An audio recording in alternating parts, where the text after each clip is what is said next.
les 9 preux. En fin de compte, le château de Langeais en a 7 sur les 9. Mais c'est une très très belle série des ateliers de la Marche, donc de la région d'Aubusson, Aubusson-Felletin, dans la Creuse, qui date de 1540 environ.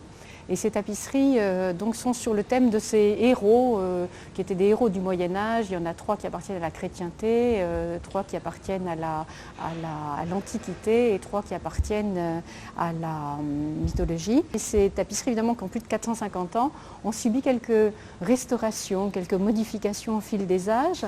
Et là, donc l'Institut de France, à qui appartient le château de Langeais, nous les a confiés pour faire ce qu'on appelle maintenant de la conservation.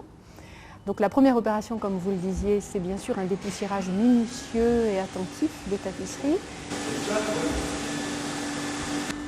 Celle-ci va être ensuite donc nettoyée après des tests sur les couleurs, puisqu'il y a bien sûr des opérations qui ne sont pas autorisées sur des tapisseries qui risqueraient d'égorger, où les couleurs risqueraient de couler. Donc ça n'a pas été le cas pour les tapisseries des 9 preux, sur lesquelles nous avons pu faire un nettoyage en pleine eau. Ensuite viennent les travaux d'aiguille, donc on monte la tapisserie sur des ends souples, on la pose en travers, exactement dans le même sens que le lissier le pose pour tisser, c'est-à-dire qu'on va mettre les chaînes en tension sur les ends souples, qu'on va serrer, et la restauratrice va avoir donc à chaque fois environ 1 mètre d'écartement en largeur de la tapisserie et va travailler dessus. Ce travail de conservation aux ateliers Bobin, on a beaucoup de chance puisqu'on a un atelier de teinture de fil en notre sein, qui est le teintorium, qui va nous permettre de teindre différentes petites toiles de lin qui vont nous servir à appliquer au dos de la tapisserie. Ces toiles de lin vont combler les lacunes dans la tapisserie. Évidemment, 450 ans, vous imaginez bien qu'un textile a subi des pressions, des variations. Il y a quelques lacunes, il y a quelques trous, il y a des faiblesses dans les relais et les chaînes. Donc elles vont être comblées grâce à ces petites toiles de lin teintes dans la couleur environnante par notre maître teinturier.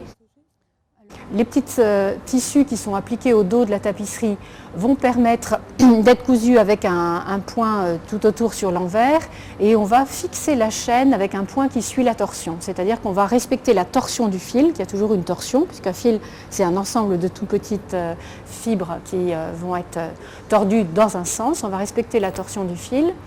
On va également donc parfois faire un petit point de trame espacé, de façon à ne pas combler la lacune, combler le trou, mais faire un tout petit point de trame dans la couleur pour la lisibilité de la pièce. Et puis on va également, chose très très importante, à la fin de la restauration, on va doubler la pièce avec une toile au dos, qui est soit du lin et du coton.